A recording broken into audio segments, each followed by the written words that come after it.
आप सभी को जय हिंद। वंस अगेन आप सभी प्यारे छात्रों और अभिभावकों के लिए मैं एक बहुत ही प्रेरक और उम्मीद से भरा हुआ वीडियो लेकर मैं आप सभी के सामने आया हूं। आज मेरा मेन टॉपिक है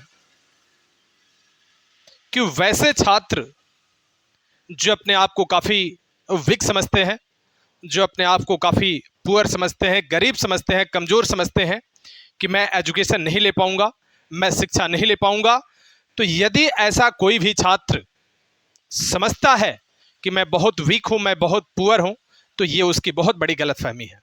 साथ ही साथ छात्रों के साथ ही साथ यदि ऐसा कोई अभिभावक भी समझता है कि मेरी फाइनेंशियल कंडीशन बहुत वीक है, मेरी जो इकोनॉमिकल कंडीशन है बहुत वीक है, मैं अपने बच्चों को प्रॉपर एजुकेशन नहीं दे पाऊंगा, आगे की शिक्षा नहीं दे पाऊंगा, वैसे भी अभिभावकों की ये बहुत बड़ी क्या है, मिसअंडरस्टैंडिंग है, ये बहुत बड़ी ही गलतफहमी है। तो मेरे प्यारे छात्रों, मैं आप लोग से यही चीज़ कहूँगा कि कभी अपने आप को वीक नहीं समझना है, कभी अपने आप को कमज़ोर नहीं समझना है।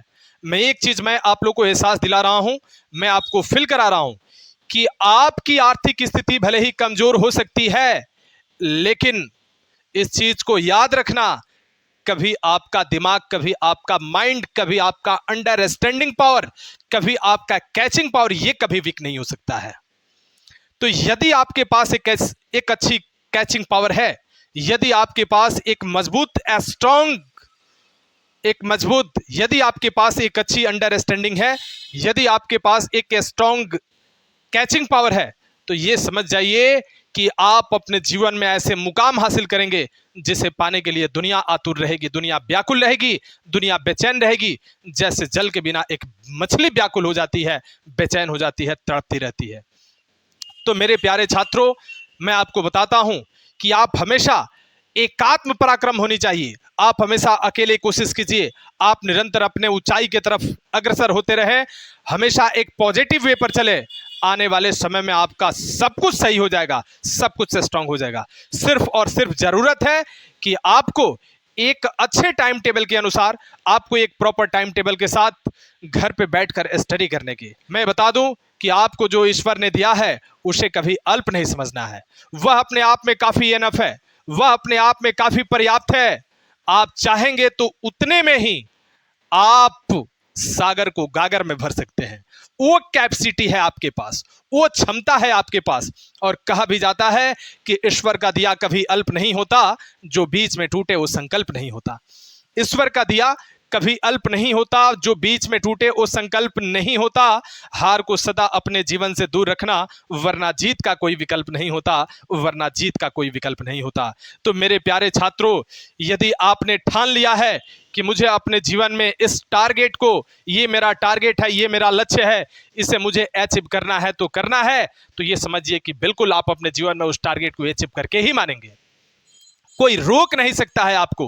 सिर्फ और सिर्फ आपको स्ट्रगल करने की जरूरत है, आपको प्रैक्टिस करने की जरूरत है, आपको अभ्यास करने की जरूरत है। कहा जाता है कि practice makes a man perfect, अभ्यास ही एक व्यक्ति को परिपूर्ण बनाता है। महाराष्ट्र के एक प्रोफेसर के लड़के ने 10वीं में फेल होना स्वीकार किया, लेकिन उसी लड़के ने तपती दोपहरी धूप में बल्ला लेकर गेंद पर मारने की प्रैक्टिस की। आज पूरा देश उसके साथ खड़ा है कि हम सचिन तेंदुलकर के साथ हैं। एक छोटे से लड़के ने, एक काफी मिडिल फैमिली से बिलोंग करने वाला लड़का, एक पुअर फैमिली से पढ़ने वाला लड़का, रामेश्वरम का वह रहने वाला लड़का, बचपन में तीर्थयात्रियों को मंदिर तक पहुंचाया, बचपन में भटके हुए तीर्थयात्रियों को मंदिर तक पहुंचाया। और जितनी देर में तीर्थयात्रियों ने मंदिर की परिक्रमा की, उतनी देर फिजिक्स का किताब पढ़ी, उस बिखरे जुल्फे वाले कलाम को सलाम किया हमने अपना राष्ट्रपति कहकर। तो आपके पास वो क्षमता है, आपके पास वो जज्बा है, आपके पास वो जुनून है कि आप अपने पूरी व्यवस्था को बदल सकते हैं। आप जहां खड़े हैं अपने आप में एनफ हैं, आप पर्याप्त हैं। आप उस पूरे जगह को, आप अपने पूरे जीवन को, इस पूरे दुनिया को आप अपने अनुकूल कर सकते हैं और आप अपने मुट्ठी में कर सकते हैं। जरूरत है सिर्फ और सिर्फ हमको एक पॉजिटिव मानसिकता के साथ काम करने। लेकिन हमारा आत्मबल इतना कमजोर है कि एक एंड्रॉयड फोन में बदल गया है। हमारा आत्मबल इतना कमजोर हो गया है कि एक स्पार्की के जींस और शर्ट में बदल गया है। हमारा आत्मबल इतना कमजोर है कि एक सेल्फी में बदल गया है। हमारा आत्मबल इतना कमजोर है कि इसे सीरियल में यह एक सीरियल में बदल गया है।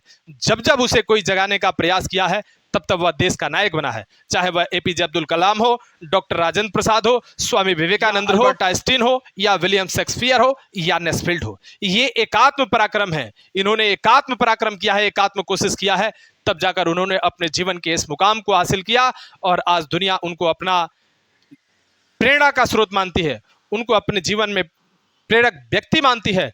तो जरूरत है हमको भी क्या है, एक प्रॉपर टाइम टेबल के साथ प्रैक्टिस करने की, अभ्यास करने की और अध्ययन करने की।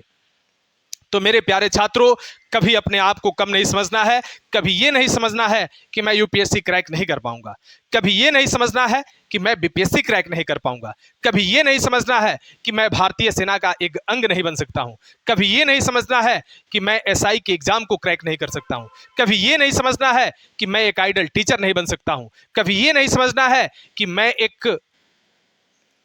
एक सेलिब्रेटेड बिजनेसमैन नहीं बन सकता हूं, कभी ये नहीं समझना है कि मैं एक सोशल रिफॉर्मर नहीं बन सकता हूं। जी, आपके अंदर वो काबिलियत है, आपके अंदर वो एबिलिटी है, आपके अंदर वो गुणवत्ता है कि आप अपने जीवन में जो चाहेंगे वो कर सकते हैं और आप एक अच्छे मुकाम को हासिल कर सकते हैं, अपने टारगेट को हासिल कर सकते हैं। जरा सोचिए, एक आईएएस ऑफिसर है, वह भी एक व्यक्ति है, एक अच्छा कोई टीचर है, वह भी व्यक्ति है, एक बहुत बड़ा कोई कैपिटलिस्ट है, पूंजीपति है, वह भी व्यक्ति है। आप भी एक इंसान है, आप भी एक व्यक्ति है। तो आप क्यों नहीं एक आईएएस अधिकारी बन सकते हैं? आप क्यों नहीं एक डॉक्टर बन सकते हैं? आप क्यों नहीं वैज्ञानिक बन सकते हैं? जी हाँ, आपके अंदर वो काबिलियत है। वही पत्थर रोड पे कंकड़ कंकड़ कहलाता है, वही पत्थर रोड पे कंकड़ कंकड़ कहलाता है और वही पत्थर शिवालय में शंकर शंकर कहलाता है।